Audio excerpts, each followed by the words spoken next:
The book of Joshua is the book of the conquest of Canaan, told, of course, primarily focusing on the person of Joshua.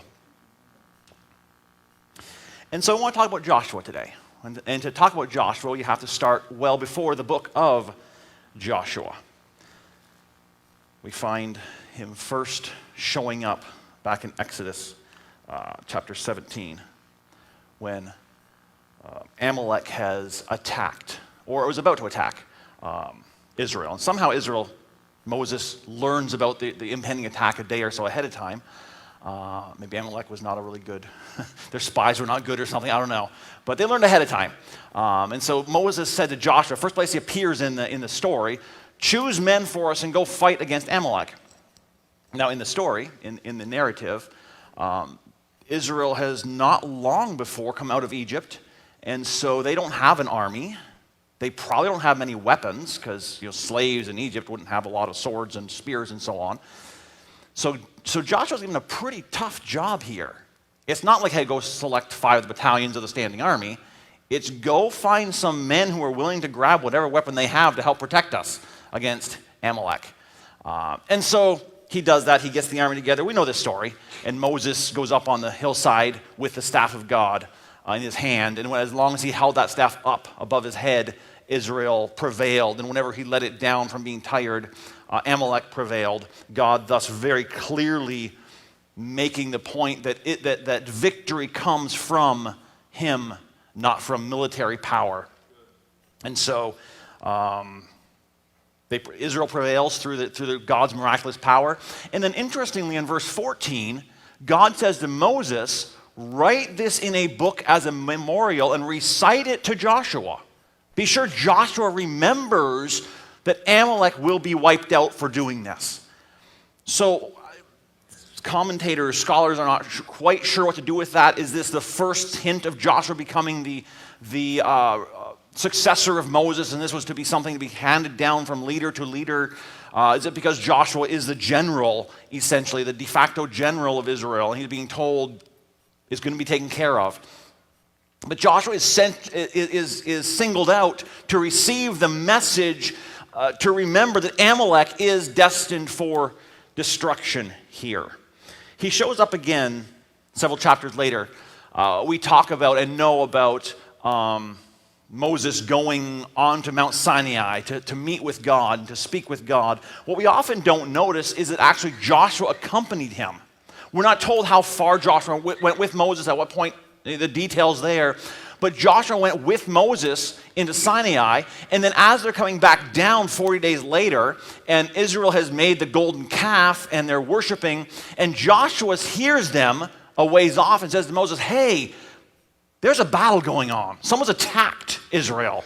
And of course, Moses says, no, it's not a battle. It's a sound of worship, sound of pagan worship, sound of music and shouting. But Joshua is seen very early on to be in a leadership role. We learn a little bit later that he's actually Moses' servant, Moses' right-hand man. And so after the next chapter in 33, Moses then goes into the tent of meeting. This is kind of the precursor to the tabernacle.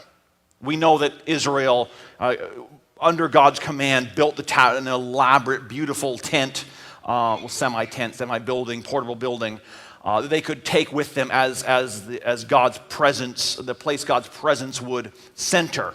Before they had the tabernacle, they had a tent of meeting, what they call it, and they would have it set up outside of the camp, and anyone who wanted to talk with God, to commune with God, or get an answer from God would go out to the tent of meeting.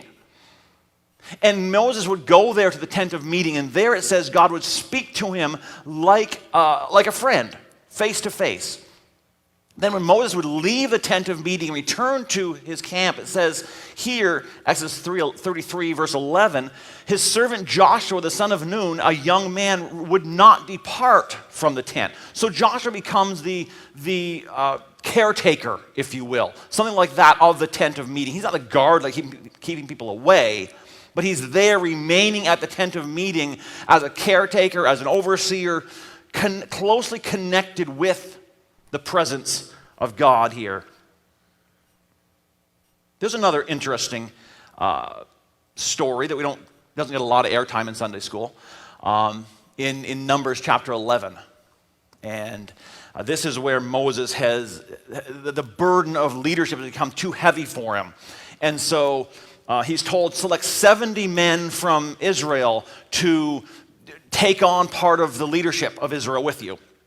So he does. He selects 70 elders to help him, and calls them out to himself away from the camp, where he could talk with them away from the mass of the people of Israel. Of the 70, 2 remained behind in the camp. Don't know if they didn't get the message or just were too busy. Something happened. Anyway, 2 of the 70 didn't go out to see Moses.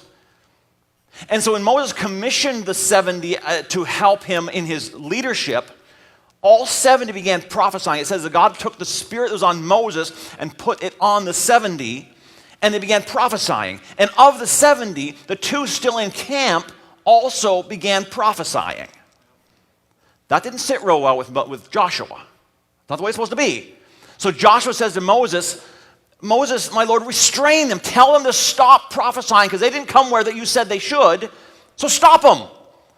And Moses said, no. I'm not worried about that. What, do you think I'm jealous of position in this? I would love for every believer to have the Spirit. That's a little bit of prophecy. I don't know if it's actual prophecy, but certainly it's a little bit prophetic echo you can see there, because we come to the New Testament. And one of the great changes, Old Testament and New Testament, is that in New Testament, every believer does in fact have the Spirit. In a much deeper, fuller sense than anyone in the Old Testament. So therefore, but in this case, Moses says, no, I'm not going to restrain them. If they're prophesying, the Spirit's moving on them, there's no way I'm going to stop them. But Joshua, we start seeing a little hint of Joshua being a little bit impetuous, a little bit ready a little too eager, maybe a little overconfident, just a bit. Reminds me a little bit of Peter. Also James and John. Hey, Jesus, destroy them. They didn't listen to you. We're starting to get a little bit of sense of Joshua's personality through these stories. We come on to the much more well-known passage in Numbers 14 when Moses sent the spies into the land of Canaan, and 12 spies, and 10 come back and says, no, we can't do it. It's hopeless. And Joshua and Caleb are the 2 that come back saying, yeah, let's go. We're ready for this. We brought you the food. We brought the grapes to show you what it's like. We're well able to take it. Let's go. I'm ready to go right now. But the people listened to the 10. We know that story. Listened to the 10 instead of the 2. Stayed back, and thus ended up 40 years wandering through the wilderness, doing laps, as was mentioned the other day, in the wilderness. We come on down to Numbers 27. And this is where Joshua becomes the official successor to Moses.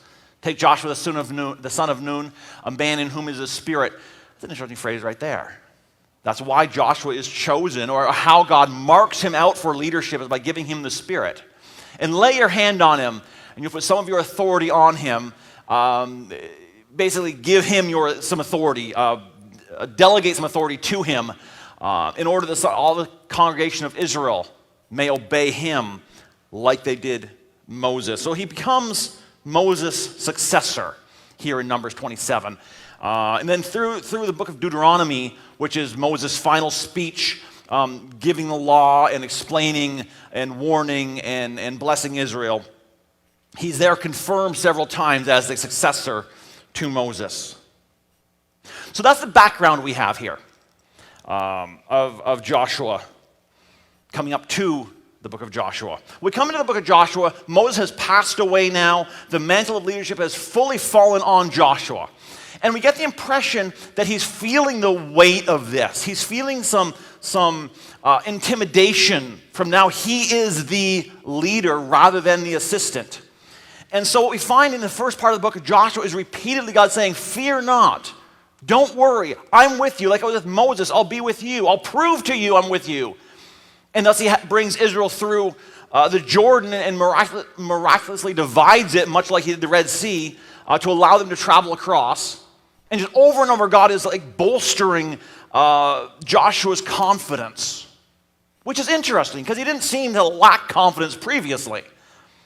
And yet something about the shift, the change, the weight of responsibility is such that it sounds like he's starting to get a little concerned, and God's like, it's okay, I've got you. I've got you here. As life circumstances change for every one of us, there's going to be time, not how confident you are, or how confident you pretend to be, I mean, that's often a little more accurate. There's going to be times when God's going to have to stop and say, hey, it's okay, I've got you, I'm with you. It'll be all right. Don't fear. I've given you a task and you can accomplish it. That's going to happen to every one of us. And when that happens, we need to learn to listen to that voice saying, it's okay. Go where I sent you. Don't hesitate. But Joshua has had led the people into the land of Israel. Then the Israelites have renewed their covenant. They've recircumcised all those who were not recircumcised, circumcised all those who were not circumcised through the wilderness. They celebrate Passover. There's changes all over the place. And, excuse me. And now we come to the point where Joshua, they haven't yet started fighting in Canaan, but they're ready to start. And in Joshua chapter 5, we have this fascinating little interchange. It came about when Joshua was by Jericho. They lifted up his eyes and looked. And behold, a man was standing opposite him with his sword drawn in his hand. Let's just pause there for a second. A sword, we don't think that much, we don't carry swords. So a sword drawn in his hand, okay, fine, he had a sword. To put it in modern terms, it'd be like he had a drawn gun in his hand. All right, you don't pull your gun unless you plan to use it. You don't pull a sword unless you plan to use it.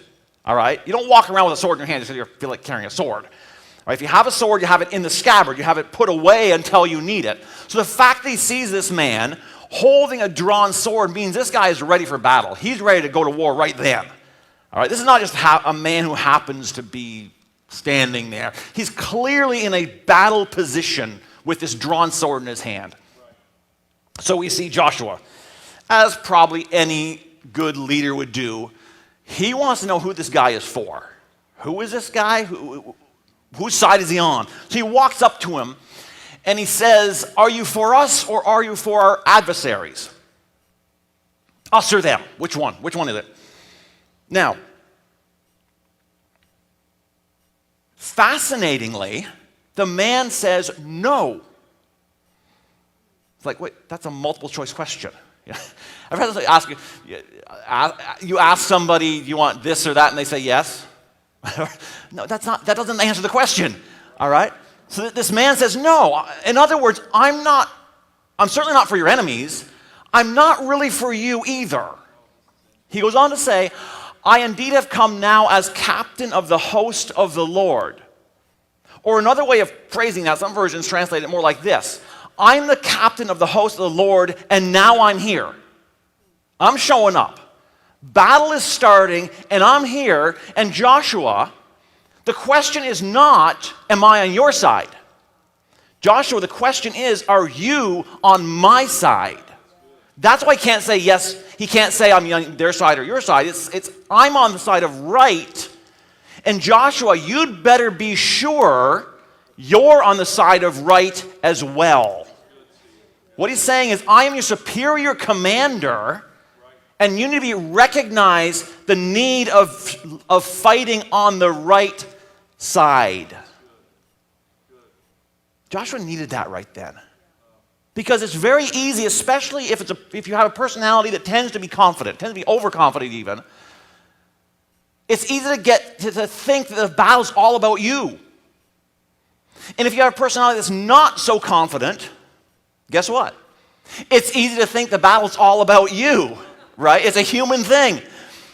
And he needed that reminder right then. Hey, Joshua, be sure you're on the right side. We are in a battle. Every one of us today, every day of our life, are in a battle. Be sure you're fighting right, on the right side, and in the right way. How do you do that? Well, frankly, it's more difficult than it seems. And I hope you can stay with me. I hope you can tune in really carefully and think things through here. We're going to talk about a little nuance at times here. It's really easy to sign on to a cause and adopt the cause's talking points and loudly proclaim the rightness of your cause without stopping to think through the principle, look at the cause realistically, biblically, and then stand for right, even if that puts you at a little odds with parts of your cause. I don't know of any issue right now today in our country, or probably in any country, but I know the American culture and society best, where there is just a flat, clear-cut, black and white. You can jump on this side and loudly proclaim all the right points of this side and ignore the other side completely and be good and be right doing that. Understand, there is right and wrong. We have to stand for right. But sometimes how we stand for right is almost as important as where we stand. How do we know we're fighting right? And I recognize that if you take what I just said a few moments ago and take that out of context, it can sound like I'm saying there's no right or wrong on any issues today. That's not what I'm saying. So stay with me, please. But number one, how do we ensure we're fighting right in the battle? Number one, remember it's God's cause, not your cause. It's God's cause. So we see Joshua immediately responding in accepting the position of his superior commander. Joshua fell on his face to the earth and bowed down and said, "What has my Lord to say to his servant?" He's clearly remaining in his place in God's army.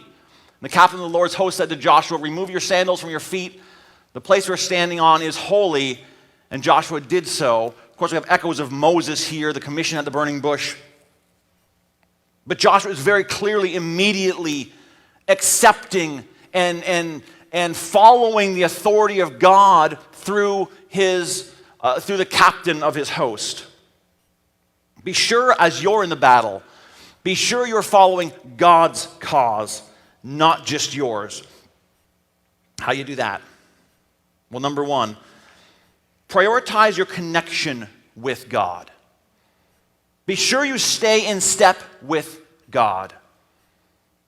Joshua 1:8, this book of the law will not depart from your mouth, but you will meditate in it day and night. Then you'll be prosperous. Then your way will have success. Prioritize your connection to God through His Word, through prayer. It's the only way to stay in step with Him in the battle. We see Joshua a couple times getting at a step. The battle of Ai, Jericho. The battle of Jericho happens, an incredible victory, and they run on to Ai to take on Ai, not recognize there's sin in the camp, and have to back up and deal with it. And of course, we have the other event, the other story of the Gibeonites, the Hivites, coming to deceive Israel and deceive Joshua into making a covenant with them. They come with old bread and worn out clothes, worn out shoes, and say, "We're from a far country. We've heard what's going on. We want to make a covenant with you, an unbreakable contract of peace. We call it a peace treaty with you." And they're taken in, they're deceived, but they haven't checked with God. They didn't. The text specifically says they didn't inquire of the Lord. They just made their best choice. Ended up messing up badly in making a covenant with people that they should never have, because they didn't stay in touch with God, because they forgot at that point, this is God's cause and I've got to hold to it very carefully, not just mine. Be sure you stay in step with God. The story of the conquest of Canaan doesn't emphasize the motives or the attitudes, but certainly God has always cared about attitudes and motives. The New Testament prioritizes that, or I should say emphasizes that even more. And for today's battles, If our attitude is wrong, we've lost before we started. If we come across and try to stand for right in a harsh, unloving way, a judgmental way, and I'm not talking about saying there's right and wrong, I'm saying harsh toward people, then we've lost before we started. Reminded of Paul's statement, we don't wrestle against flesh and blood. We're not in a battle like they were. Our battle is spiritual. Our battle is moral. And in a moral, spiritual battle, attitude and motive are crucial to winning. Be sure you stay in step with God. I would note also, we mentioned and noted Joshua had the Spirit on him. We noticed there were 70 men who received the Spirit, and Moses said, I wish all of God's people had the Spirit. I'm going to suggest, and I realize there's some various opinions on this, but I'm preaching right now. So I'll suggest, one way God leads in New Testament times is through consensus. Okay? I'm not saying always. There are times, you remember Paul and Peter. Peter comes to Antioch and he's withdrawing from eating with Gentiles because he's scared of being criticized. He's been through a lot himself, and he's not up to the fight. So instead of antagonizing those who hold to the Jewish way of life, he's willing to say, no, I will not eat with Gentiles anymore. I'll just eat with the Jews now. But creating this schism, this rift in the church.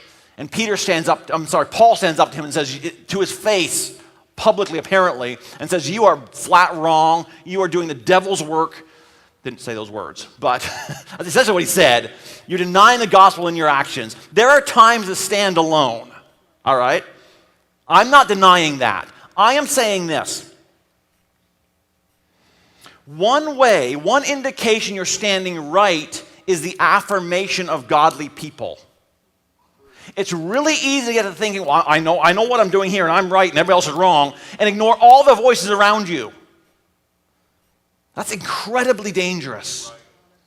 The affirmation of godly people is a strong indication that you're standing in the right.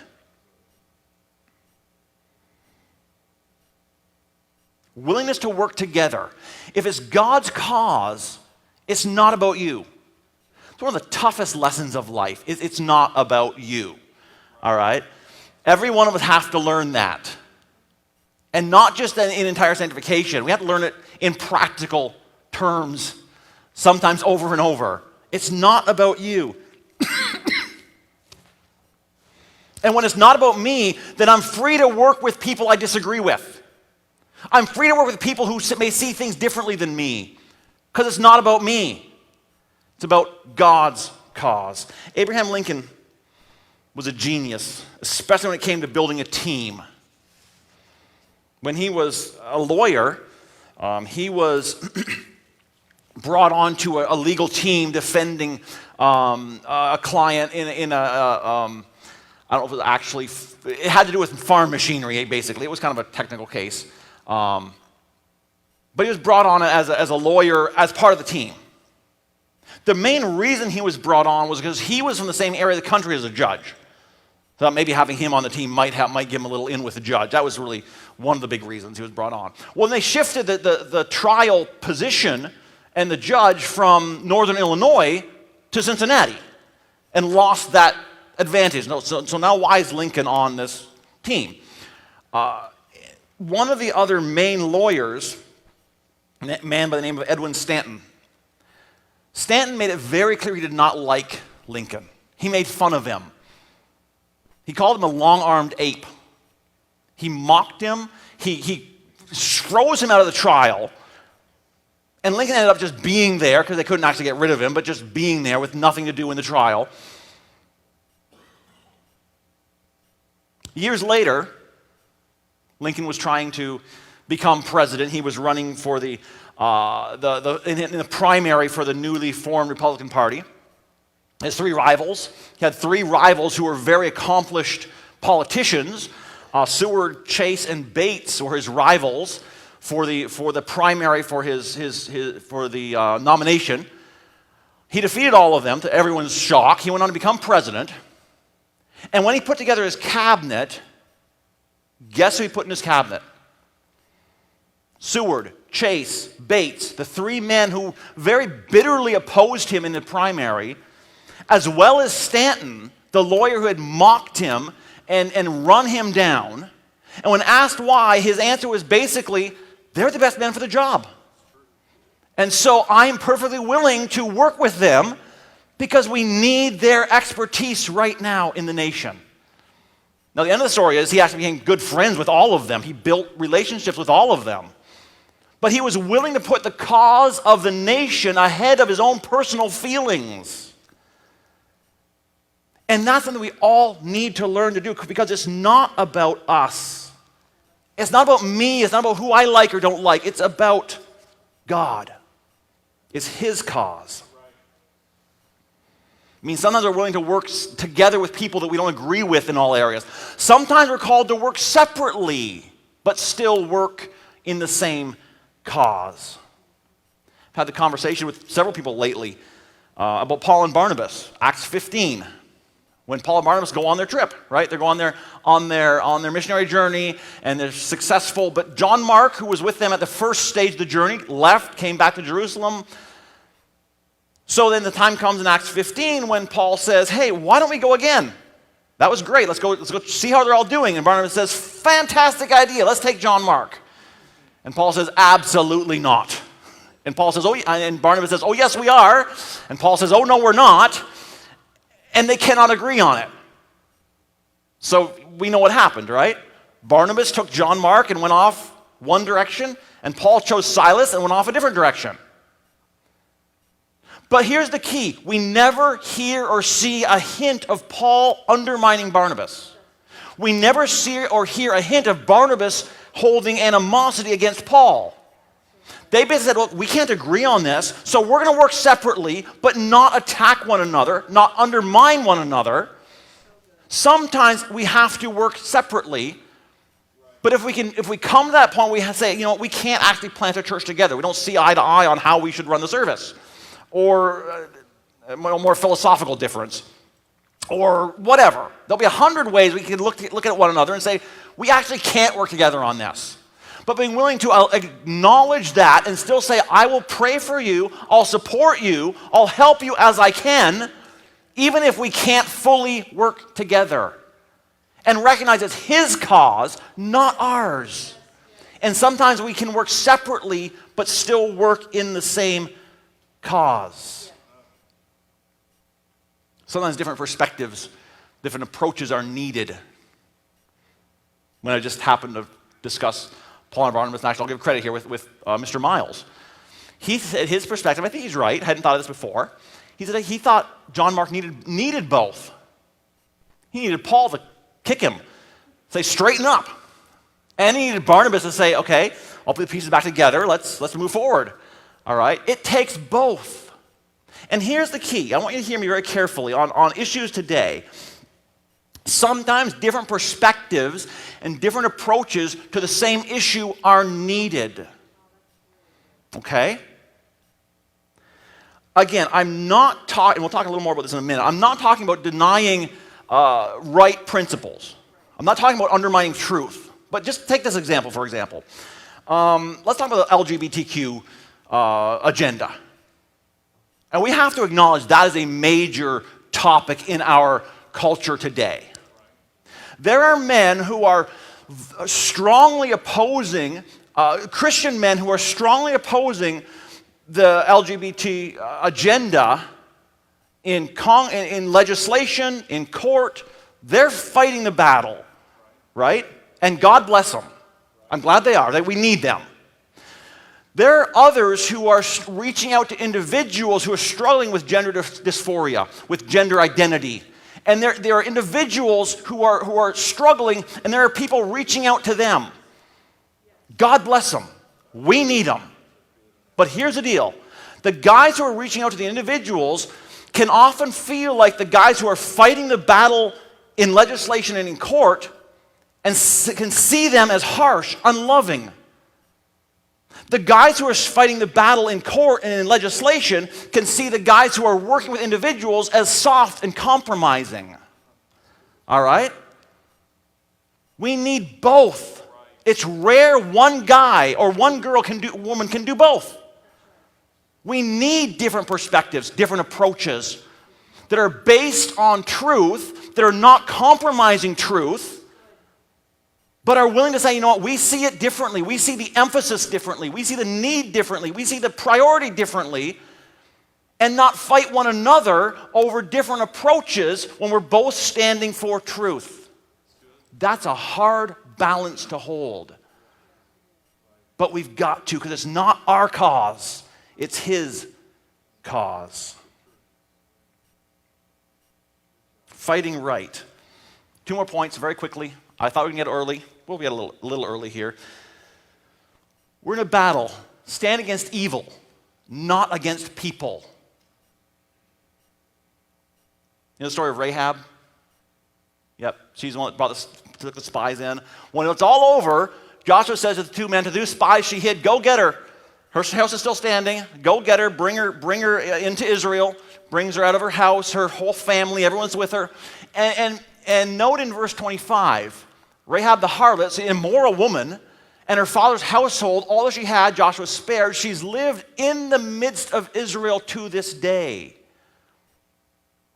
If we're not careful, we get to where we're so focused on people, you see it differently than me, and so I can't associate with you, that we are very hesitant to let people into our life, into our fellowship.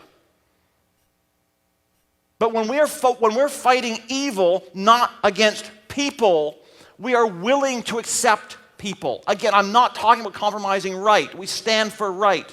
There is right and wrong. We stand strongly for it. But may God help us always be willing to accept people. We're fighting wrong. We're not fighting people. I think it was in in Tortured for Christ by Richard Wurmbrand. I could be wrong on the book. But Wurmbrand was a pastor in communist Romania. He was arrested. He was imprisoned. For years, he was brainwashed. He was tortured by the communists. He said at times, the communist guards themselves would be arrested and imprisoned along with us. The men who had tortured us were then imprisoned along with us. He said the Christians would take them, care for them, defend them against the other inmates. And he pointed to this very passage as to why.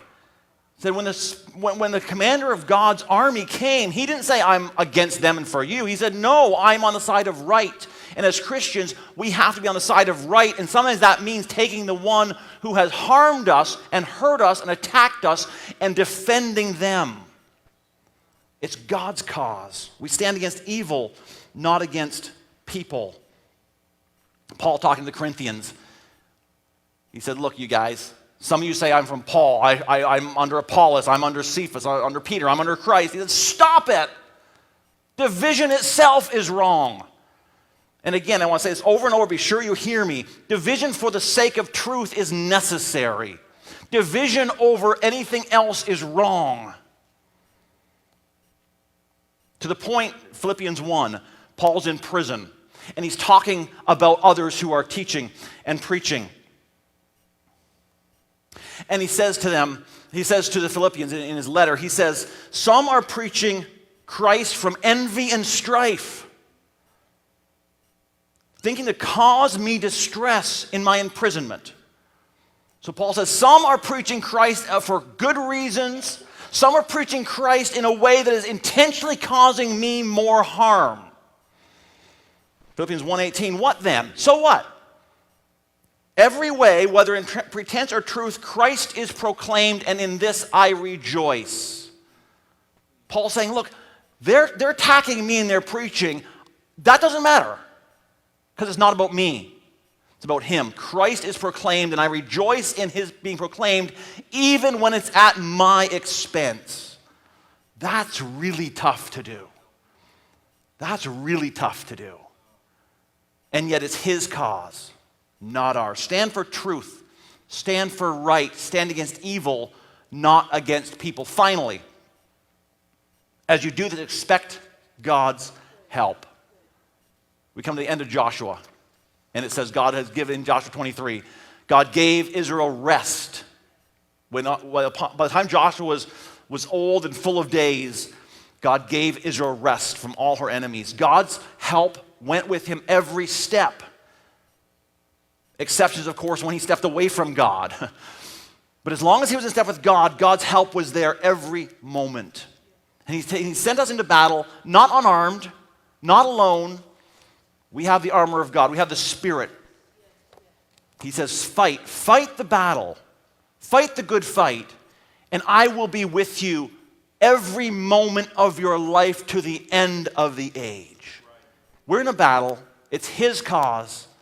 We stand with one another. We stand for people. And he helps us every step of the way. Let's stand this morning. We're glad you joined us. God's Bible School and College prepares students for lives of ministry wherever God calls them.